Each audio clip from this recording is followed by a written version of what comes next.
आज मैं बताने वाली हूँ करवा चौथ के बारे में। जानिए इस साल करवा चौथ कब है और यह क्यों मनाया जाता है। करवा चौथ का त्यौहार हिंदू धर्म में एक खास त्यौहार माना जाता है। यह पर्व हर वर्ष कार्तिक माह की चतुर्थी तिथि को मनाया जाता है। इस त्यौहार का हर साल सुहागिन महिलाओं को बेसब्री से इंतजार रहता है। हिंदू पंचांग के अनुसार हर वर्ष कार्तिक माह के कृष्ण पक्ष की चतुर्थी तिथि पर करवा चौथ का त्यौहार मनाया जाता है। इसमें सुहागिन महिलाएं 16 श्रृंगार करते हुए भगवान गणेश, करवा माता और चंद्रमा की पूजा करती हैं।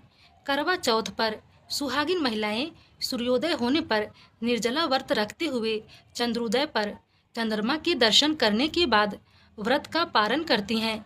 आइए जानते हैं इस बार कब है करवा चौथ।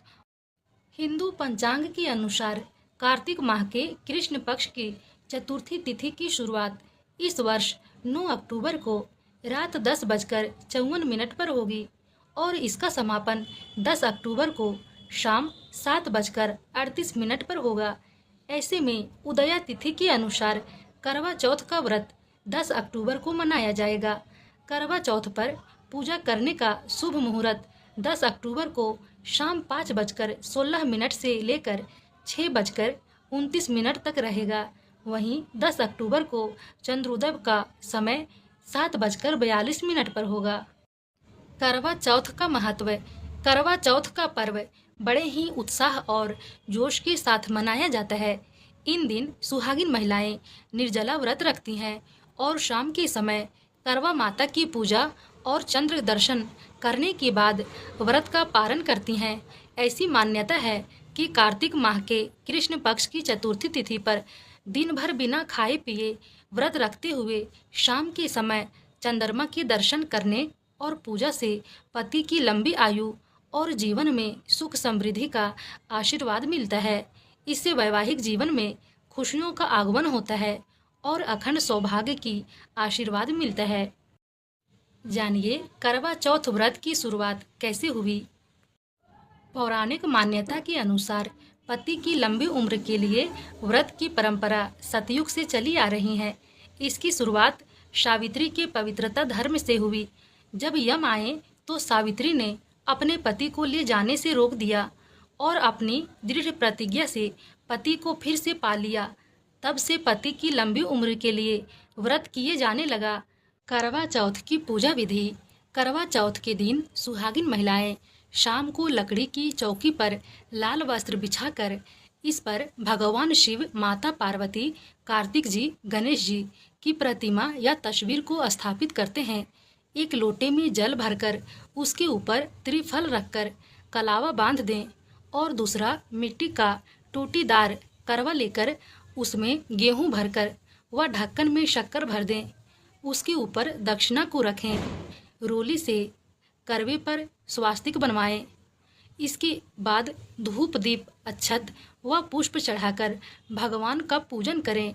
पूजा के उपरांत भक्तिपूर्वक हाथ में गेहूं के दाने लेकर चौथ माता की कथा का श्रवण या वाचन करें। इसके बाद रात्रि में चंद्रमा के उदय होने पर चंद्रदेव को अर्घ्य दें। करवा चौथ व्रत में भूल कर भी ना करें यह गलतियाँ। कई महिलाएं चांद निकलने की जल्दबाजी में बड़ी गलतियां कर बैठती हैं। इस व्रत को चांद दिखने के बाद ही खोलें। दिन में व्रत के दौरान सोने से व्रत खंडित हो जाता है।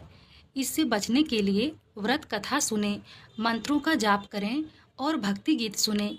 करवा चौथ की पूजा गलत दिशा में बैठकर करने से व्रत का फल कम हो जाता है। पूजा करते समय अपना मुख को पूर्व दिशा की ओर रखना चाहिए। करवा चौथ के दिन सुहागिन स्त्रियों को पति की दीर्घायु, स्वास्थ्य और संपन्न होने के लिए 16 श्रृंगार कर पूजा करनी चाहिए। काले और धूसर रंग के वस्त्र नहीं पहनने चाहिए। करवा चौथ व्रत खंडित होने पर करें यह उपाय।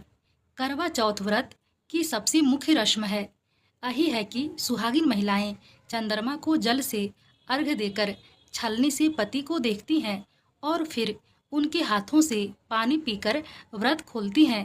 लेकिन दिन भर के इस निर्जला व्रत में कई बार ऐसा होता है कि जाने अनजाने में कुछ गलतियां हो सकती हैं और व्रत खंडित हो सकता है, यानी टूट सकता है। यदि ऐसा हो तो आप ये उपाय कर व्रत को जारी रख सकते हैं। चांद निकलने से पहले यदि गलती से व्रत खंडित हो जाए तो आपको तुरंत स्नान करना चाहिए। इसके बाद साफ कपड़े पहनकर शिव पार्वती, भगवान गणेश और करवा माता की पूजा करनी चाहिए। अपनी भूल की माफी मांगनी चाहिए। शाम में चंद्रमा उदय होने पर सबसे पहले चंद्रमा को शहद मिश्रित जल से चंद्रदेव को अर्घ्य देकर उनसे भी अपनी भूल के लिए क्षमा मांगें। फिर रुद्राक्ष की माला से शिव मंत्र और चंद्र मंत्र का जाप करें। व्रत खंडित होने से किसी भी तरह के दुष्प्रभाव से बचने के लिए 16 श्रृंगार का सामान दान करना चाहिए। करवा चौथ की एक व्रत कथा। बहुत समय पहले की बात है। एक साहूकार के 7 बेटे और उनकी एक बहन करवा थी। सभी सातों भाई अपनी बहन से बहुत प्यार करते थे, यहाँ तक कि वे पहले उसे खाना खिलाते और बाद में स्वयं खाते थे। एक बार उनकी बहन ससुराल से मायके आई हुई थी। शाम को भाई जब अपना व्यवसाय बंद कर घर आए तो देखा उनकी बहन बहुत व्याकुल थी। सभी भाई खाना खाने बैठे और अपनी बहन से भी खाना खाने का आग्रह करने लगे, लेकिन बहन ने बताया कि उनका आज करवा चौथ का निर्जला व्रत है और वह खाना सिर्फ चंद्रमा को देखकर उसे अर्घ देकर ही खाना खा सकती हैं, क्योंकि चंद्रमा अभी तक नहीं निकला है, इसीलिए वह भूख प्यास से व्याकुल हो उठी है। सबसे छोटे भाई को अपनी बहन की हालत देखी नहीं जाती और वह दूर पीपल के पेड़ पर एक दीपक जलाकर छलनी की ओट में रख देता है। दूर से देखने पर वह ऐसा प्रतीत होता है कि जैसे चतुर्थी का चांद उदित हो रहा है। इसके बाद भाई अपनी बहन को बताता है कि चांद निकल आया है, तुम उसे अर्घ देने के बाद भोजन कर सकती हो।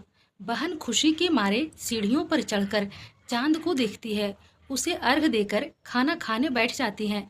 वह पहला टुकड़ा मुंह में डालती है तो उसे छींक आ जाती है, दूसरा टुकड़ा डालती है तो उनमें बाल निकल आता है और जैसे ही तीसरा टुकड़ा मुंह में डालने की कोशिश करती है तो उसके पति की मृत्यु का समाचार उसे मिलता है। वह बौखला जाती है। उसकी भाभी उसे सच्चाई से अवगत कराती है कि उसके साथ ऐसा क्यों हुआ। करवा चौथ का व्रत गलत तरीके से टूटने के कारण देवता उससे नाराज हो गए और उन्होंने ऐसा किया। सच्चाई जानने के बाद करवा निश्चय करती हैं कि वह अपने पति का अंतिम संस्कार नहीं होने देगी और अपने पति का सतीत्व से उन्हें पूर्व जीवन दिलाकर रहेगी। वह पूरे साल तक अपने पति के शव के पास बैठी रहती है, उसकी देखभाल करती है। उसके ऊपर उगने वाली सुई नुमा घास को वह एकत्रित करती जाती हैं। 1 साल बाद फिर से करवा चौथ का दिन आता है। उसकी सभी भाभियां करवा चौथ का व्रत रखती हैं। जब भाभियां उनसे आशीर्वाद लेने आती हैं तो वह प्रत्येक भाभी से यम सुई ले लो, पिया सुई दे दो, मुझे भी अपनी जैसी सुहागिन बना दो, ऐसा आग्रह करती हैं। लेकिन हर बार भाभी उसे अगली भाभी से आग्रह करने का कहकर चली जाती हैं। इस प्रकार जब 6ठे नंबर की भाभी आती हैं तो वह करवा उससे भी यही बात दोहराती है। यह भाभी उसे बताती है कि चूंकि सबसे छोटे भाई की वजह से उसका व्रत टूटा था, अतः उसकी पत्नी में ही शक्ति है कि वह तुम्हारे पति को दोबारा जीवित कर सकती हैं। इसीलिए जब वह आए तो तुम उसे पकड़ लेना और जब तक वह तुम्हारे पति को जिंदा न कर दे उसे नहीं छोड़ना। ऐसा कहकर वह चली जाती हैं। सबसे अंत में छोटी भाभी आती हैं। करवा उनसे भी सुहागिन बनने का आग्रह करती हैं, लेकिन वह टाल मटोली करने लगती हैं। इसे देख करवा उन्हें जोर से पकड़ लेती हैं और अपने सुहाग को जिंदा करने के लिए कहती हैं। भाभी उसे छुड़ाने के लिए नोचती हैं, खसोड़ती हैं, लेकिन करवा नहीं छोड़ती हैं। अंत में उसकी तपस्या को देखकर भाभी पसीज जाती हैं और अपनी छोटी अंगुली को चीरकर उनमें से अमृत उसके पति के मुंह में डाल देती हैं।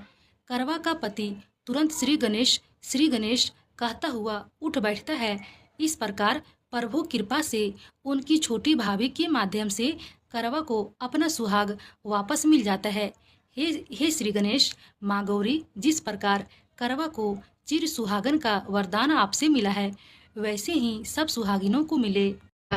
तब से कार्तिक कृष्ण की चतुर्थी को करवा चौथ व्रत का प्रचलन में आया, जिसे इस आधुनिक युग में भी महिलाएं अपनी पूरी भक्ति भाव से साथ करती हैं और भगवान से अपनी पति की लंबी उम्र की कामना करती है।